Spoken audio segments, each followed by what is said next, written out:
बिजली ने आसमान को ऐसे चीर दिया जैसे दुनिया टूट रही हो। एक पहाड़ी के किनारे एक डरावना किला ग्रिमथॉर्न किसी शिकारी की तरह अंधेरे में खड़ा था। नीचे गांव में लोग बिना रुके नाच रहे थे, हंसते रोते चिल्लाते, एक 100 साल पुरानी भयानक श्राप के गुलाम। जो कोई भी इस जगह गया कभी लौटकर नहीं आया। इसी अजीब माहौल में एक फटे पुराने रथ से एक उलझे बालों वाला आदमी गिरा।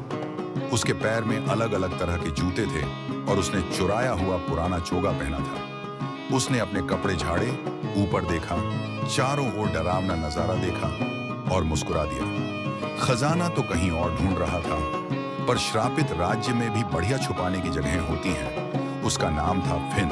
न कोई योद्धा, न कोई नायक, बस एक बहुत ही चालाक चोर। और मुसीबत, उसे वो सोने से भी ज्यादा जल्दी सूंघ लेता था। फिन वहां राज्य को बचाने नहीं आया था, वो तो बस एक अफवाह के पीछे आया था।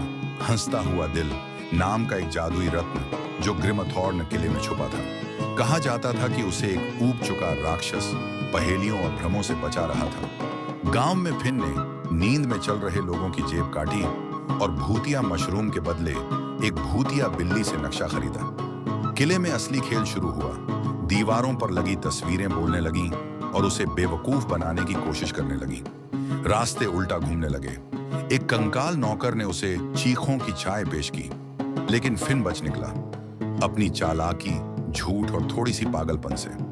एक बार तो उसने एक जादुई कवच को यकीन दिला दिया कि वो उसका खोया हुआ चचेरा भाई ग्रेग है। फिर आया जादूगर, एक जोकर जो सदियों से पागल हो चुका था और श्रापित आत्माओं से मिलने वाले मनोरंजन से जीवित था।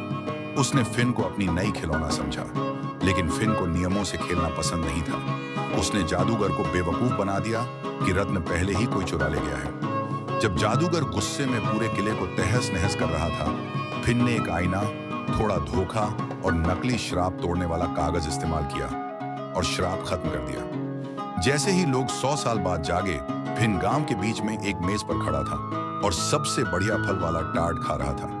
तुम तो हमारे नायक हो, किसी ने कहा। फिन ने खांसते हुए कहा, ओह नहीं, नायक होना तो बहुत महंगा सौदा है। उसने चुपके से चांदी से भरी थैली उठाई, मेयर के हाथ को चूमा और उसकी अंगूठी भी गायब कर दी और कोहरे में गायब हो गया, किसी के कुछ पूछने से पहले।